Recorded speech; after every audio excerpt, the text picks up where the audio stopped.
السلام علیکم ورحمۃ اللہ وبرکاتہ۔ بسم اللہ الرحمن الرحیم، الصلاۃ والسلام علی رسول الکریم، الحمدللہ۔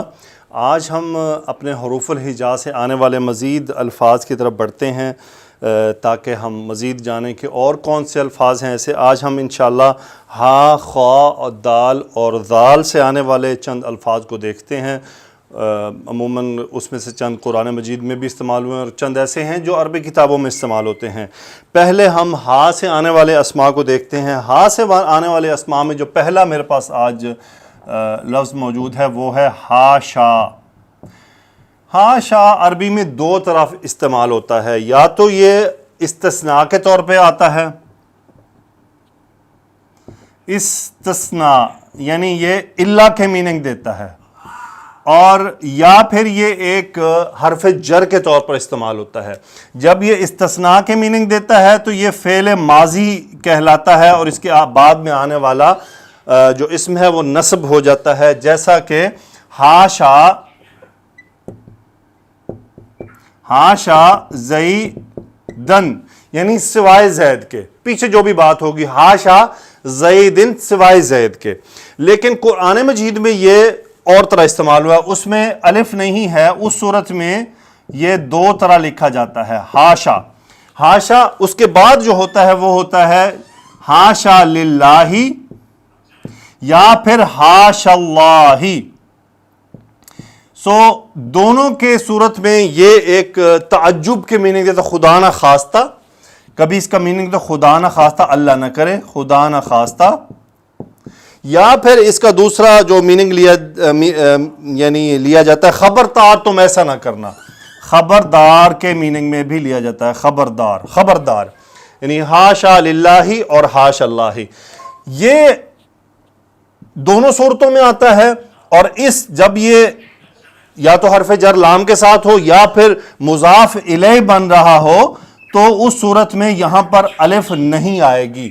اس صورت میں یہ ایک فعل ماضی کا میننگ اللہ کا میننگ دے گا، ہاشا زیدن سوائے زید کے، اور ہاشا للہ او ہاشا اللہ یعنی خدا نہ خواستہ۔ اور یہاں پر یہ سورہ یوسف میں دو بار استعمال ہوا ہے، اور یہ قرآن مجید میں ہی مکمل طور پہ دو بار استعمال ہوا ہے یہ صرف۔ آئیے اپنے اگلے لفظ کی طرف چلتے ہیں، وہ ہے حبذا۔ حبذا، حبذا ایک فعل ہے، فعل، اور یہ ہمیشہ تعریف کے لیے استعمال ہوتا ہے۔ یہ فعل ہے اور یہ فعل جامد ہے، اتنا ہی ہے۔ یہ ہوتا ہے کیا خوب، کیا کہنے، کیا کہنے۔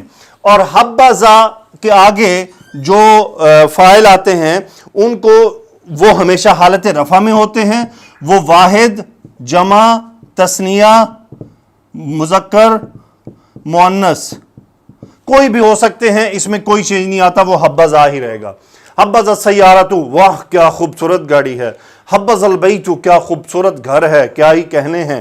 تو یہ ایک تعریف کرنے کے لفظ میں استعمال ہوتا ہے حبذا۔ آگے ہم چلتے ہیں حرف جر حتی کی طرف۔ حتی ایک ایسا لفظ ہے جو عربی میں دو طرح استعمال ہوتا ہے، یا تو یہ حرف جر کی طور پہ ہوتا ہے، یا پھر یہ حروف ناصبہ کے طور میں استعمال ہوتا ہے، اور اس میں بعض اوقات بعض علماء فرماتے ہیں کہ ان حرف مصدریہ وہاں پر موصوف ہے۔ میں دونوں کی اگزامپل دیتا ہوں آپ کو۔ حتی مطلع الفجر، یہاں تک کہ سورج طلوع ہونا، حتی مطلع الفجر یعنی فجر کے طلوع ہونے تک۔ لیکن ایک اور جو فعل کی اگزامپل ہے وہ ہے وما یعلمانی، وما یعلمانی حتی یقولا، حتی یقولا۔ یہ وہ جو دو فرشتے آتے تھے اور وہ جادو سکھاتے تھے، ما یعلمانی وہ نہیں سکھاتے، حتی یہاں تک کہ یقولا، یہاں سے نون ڈراپ ہو گیا، مثنیٰ کا صیغہ ہے نا، علم یعلمانی مثنیٰ، ہما فاعل، حتی یقولا یہاں تک کہ وہ کہنا دے، وہ دونوں کہنا دے جو بھی آگے بات ہے۔ تو حتی فعل مضارع کو منصوب کر دیتا ہے۔ یہاں پہ ہم کہیں گے مضارع منصوب اور یہاں پہ کہیں گے مطلع جو ہے حالت جر میں ہے، یہ حالت جر ہے، مجرور ہے یعنی حتیٰ کی وجہ سے۔ تو حتیٰ دو طرح استعمال ہوتا ہے، فعل یعنی حرف جر کے طور پر اور فعل مضارع کے طور پر۔ آگے چلتے ہیں، مزید ہمارے پاس جو نیکسٹ لفظ ہے وہ کون سا ہے؟ ہاں سے آنے والا ایک اور لفظ ہے ہمارے پاس، اسے کہتے ہیں حتمن۔ حتمن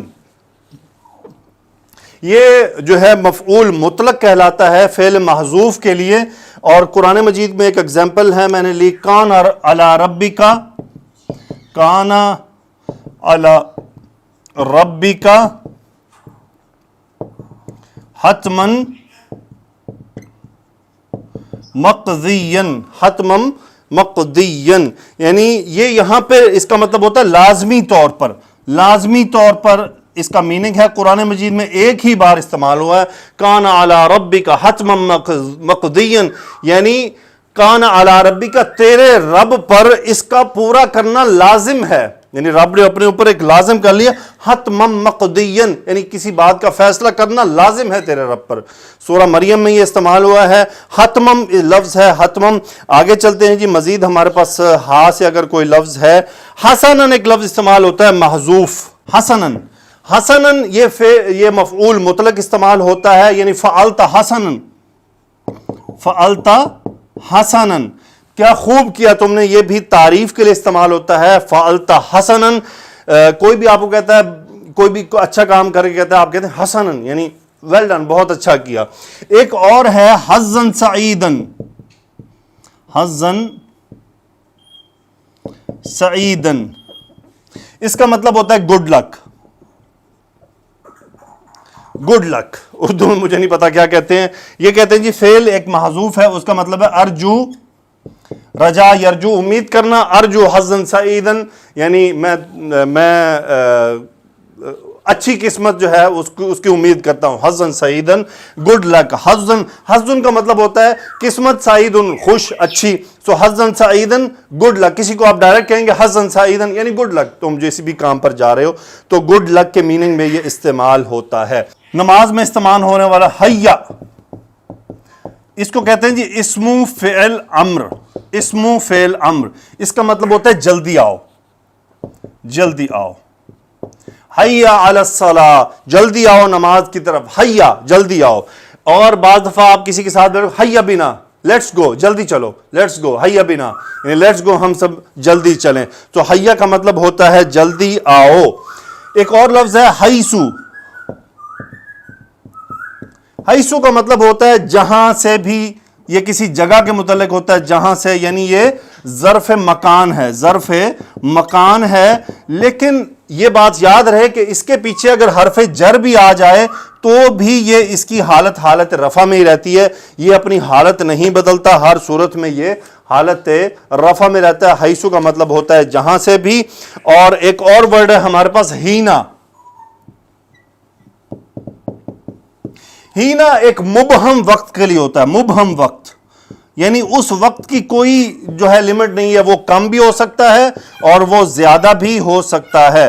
تو یہ کسی وقت کے لیے بھی ہوتا ہے، جیسے اللہ نے فرمایا حین تمسون وحین تصبحون، جس وقت تم صبح کرو یا جس وقت تم شام کرو، سبحان اللہ حین تمسون وحین تصبحون۔ سو یہ جو ہے ظرف زمان، ایک زمانے کو ظاہر کرتا ہے، یہ ظرف زمان ہے، ظرف زمان کہلاتا ہے۔ اور یہ مبہم وقت ہوتا ہے کہ وہ وقت کون سا ہو۔ اب حین تمسون و حین تصبحون میں تو ظاہر کر دیا، لیکن بسا اوقات جیسے آتا ہے، ایک لفظ آتا ہے هل اتى على الانسان حین من الدہر، اب یہ حین ایک کوئی وقت تھا، یعنی کسی بھی وقت کے لیے وہ وقت کون سا تھا یہ خاص طور پر اس کو یہاں پر ڈیفائن نہیں کیا گیا، تو یہ عموماً ایک مبہم وقت کے لیے آتا ہے، حین اس کا وقت سے تعلق ہے۔ اب ہم اپنے خا لفظ کی طرف چلتے ہیں۔ خا میں ہمارے پاس صرف ایک ہی لفظ ہے جو قرآن مجید میں 8 بار استعمال ہوا ہے۔ جو قرآن مجید میں خا سے استعمال ہونے والا لفظ ہے خلالہ، خلال۔ خلال ایک ظرف مکان ہے، اسے ظرف مکان کہتے ہیں، ظرف مکان۔ یہ بینہ جیسے اس کے میننگ ہے، لیکن یہ خلال کا مطلب ہوتا ہے ریئلی کسی چیز کے درمیان، خلال الشہری، مہینے کے درمیان، خلال الشہری، خلال الیومی، دن کے کسی درمیانی وقت. سو یہ کسی چیز کے درمیانی حصے کو ظاہر کرنے کے لیے ہوتا ہے خلالہ، اور یہ فزیکلی بھی درمیانی ہو سکتا ہے اور یہ معنوی طور پہ بھی درمیانی ہو سکتا ہے، یعنی مہینے کے درمیان. بینہ ہمیشہ دو چیزوں کے درمیان ہوگا. لیکن جب میں کہتا ہوں نا میں کچھ سوچ رہا تھا تو اس دوران، اس درمیان میں، سو وہاں پر بینہ نہیں ہوگا بلکہ وہاں پر خلالہ، خلالہ یعنی اس درمیان میں نے یہ سوچا. تو خلالہ قرآن مجید میں 8 بار استعمال ہوا ہے. اب ہم حرف دال کی طرف پڑھتے ہیں. حرف دال میں ہمارے پاس ایک لفظ ہے دونا. دونا سوا کے مطلب میں استعمال ہوتا ہے، قرآن مجید میں کثرت سے استعمال ہوتا ہے. دون اللہ یعنی دون اللہ، اللہ کے سوا، اللہ کے بغیر. دون اللہ، تو اس کا ایک یہی استعمال ہے دونا. ظرف اسے کہتے ہیں اسم، یہ اسم ہی کہلاتا ہے. زال سے آنے والا لفظ زو، امپورٹنٹ ترین، زو، زا اور زی، اس کا مطلب ہوتا ہے والا. یہ اسماء خمسہ میں سے بھی ہے. زو کا مطلب ہوتا ہے والا، ذو النورین، 2 نوروں والا، ذل لحیتی، داڑھی والا، ذو النوری، نور والا، پھر ذو النظارتی، عینک والا. تو یہ اس میننگ میں استعمال ہوتا ہے. یہ اس کی حالت رفع ہے، یہ حالت نصب ہے، اور یہ اس کی حالت جر ہے. قرآن مجید میں یہ بھی کافی استعمال ہوا ہے. تو آج یہ ایک مختصر سا لیکچر تھا چند الفاظ پر. میں مزید بھی الفاظ اس میں داخل کر سکتا تھا، مطلب یہ ہے کہ مزید آگے بھی جا سکتا تھا، لیکن میں خود نہیں چاہ رہا کہ میں ان لیکچر کو اتنے لمبے لمبے بناؤں، بلکہ یہ مختصر 10-10 منٹ یا 5-5 یا 8-8 منٹ کے بھی ہوں، جتنے بھی ہوں گے. مقصد یہ ہے کہ چند الفاظ ہم پڑھ لیں کہ ان کا کیا مقصد ہے. بعض الفاظ میں تفصیل زیادہ ریکوائرڈ ہوتی ہے، بعض میں تفصیل زیادہ نہیں، بس سمپلی ان کے میننگ بتانا ہوتا ہے. البتہ نیکسٹ جو لیکچر آئیں گے ہو سکتا ہے اس میں کچھ ایسے الفاظ ہو جن کی تفصیل ڈیمانڈ ہو. جیسے ہم اگر فا پر پہنچیں گے تو ہو سکتا ہے پورا فا کا ایک لیکچر ہی 30 منٹ کا بن جائے، کیونکہ وہ بہت زیادہ ہے. تو یہ ڈیپینڈ کرتا ہے. جیسے آپ نے پچھلے لیکچر میں دیکھا ہوگا جہاں ضرورت تھی تفصیل کی وہاں میں نے تفصیل بتائی، جہاں صرف جنرل ایک سرسری سے آپ کو انفارمیشن دینی ہے وہاں وہ انفارمیشن آپ کو دے دی. سو یہ ایک ترتیب ہے، اس ترتیب کو میں جاری رکھوں گا. سبحانک اللہم و بحمدک، اشہد ان لا الہ الا انت، استغفرک و اتوب الیک. اللہم صلی علی سیدنا و مولانا محمد و علی آلہ و اصحابہ وبارک وسلم تسلیما کثیرا. آمین یا رب العالمین.